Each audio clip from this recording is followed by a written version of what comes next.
After the off day on Monday, the Bulls back at home to resume their longest homestand of the year. Series opener against the Charlotte Knights on Tuesday. This is Patrick Keenis, broadcaster for the Bulls, and this is Durham Bulls Daily, which is where we post highlights, game recaps, and other notes the morning after every Durham Bulls game. Please subscribe if you can. Do that on Apple and on Spotify. And you can watch this little mini pod on our YouTube channel, Durham Bulls TV. Well, the Bulls took 4 of 6 against Gwinnett, went into the off day feeling very good, but a team that is 19th in the standings, the Charlotte Knights, they beat the Bulls 4-6 last month, and they seem to have the Bulls' number. They jumped on Jacob Lopez, fourth pitch of the game on Tuesday night. Mark Payton hit for a home run. Lopez is making his first appearance in a little bit over the month on the injured list with a shoulder issue and came back, was expected to go 3 innings or so. He goes 2+ in his outing tonight. So the Knights went up 1-0 in the first inning on that Payton home run. The Bulls, though, tied in the bottom of the second.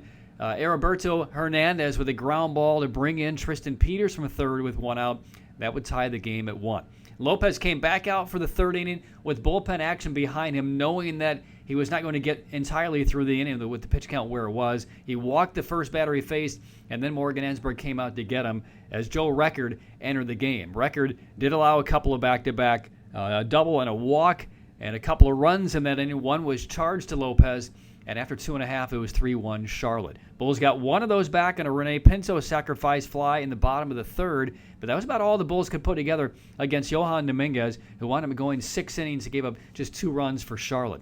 So it was 3-2 Knights after 3 innings. Charlotte added a couple more runs in the 6th inning, key by a home run from Zach Remillard. They added 1 more in the 8th on a home run by Wilmer Defoe, and it was 6-2 Charlotte, and it looked like the night was basically over. But the Bulls got after the Charlotte bullpen, scoring 3 times in the bottom of the 8th, all with 2 outs, and building a rally with nobody on. It was a walk to Hernandez, and then CJ Hinojosa came to the plate to draw the Bulls close. And Hinojosa cracks one, left field and deep. Payton will watch. Hinojosa, a 2-run homer in the bottom of the 8th. Off a 3-2 slider. And it's a 2-run game. The Bulls trail 6-4. That would be Hinojosa's 3rd of the year, made it 6-4, and the rally wasn't done yet. Pitching change then followed. Cameron Meisner walked, Curtis Meade singled, and then Jonathan Aranda singled through the left side of the infield to make it 6-5.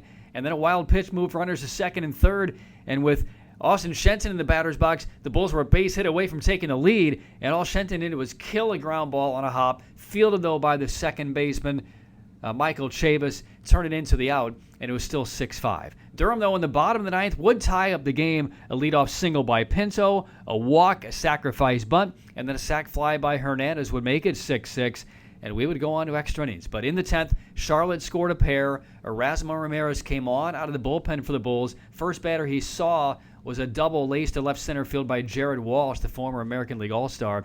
That gave the Knights a 7-6 lead. They added another run in that 10th inning to go up 8-6, and the Bulls were put down relatively easily in the bottom of the 10th inning by Addison Coffey, and the Knights beat the Bulls 8-6 in 10. Durham is now 0-6 this year in extra inning games, and against the Knights, just 2-5. That's unusual for the Bulls. So the Bulls fall 8-6. Logan Driscoll before the game was also activated from the injured list. Antonio Jimenez was sent back to Double-A Montgomery. Giante Turner was sent to High-A Bowling Green. So those were the moves to accommodate Lopez and Driscoll. We expect to see Jeffrey Springs make a big league rehab start for the Bulls on Wednesday in Game 2 of the series. He's coming back from Tommy John surgery. So we'll see Springs in action for the Bulls tomorrow against Sean Burke. Once again, the Knights beat the Bulls in 10 innings by a final score of 8-6. Remember, when you can, please subscribe on Apple, subscribe on Spotify, and on our YouTube channel, Durham Bulls TV. That helps the pod out a lot. You'll get notifications when all these new episodes drop. Final score again on Tuesday night, Charlotte in 10 beats the Bulls 8-6. I'm Patrick Keenis for Durham Bulls Daily.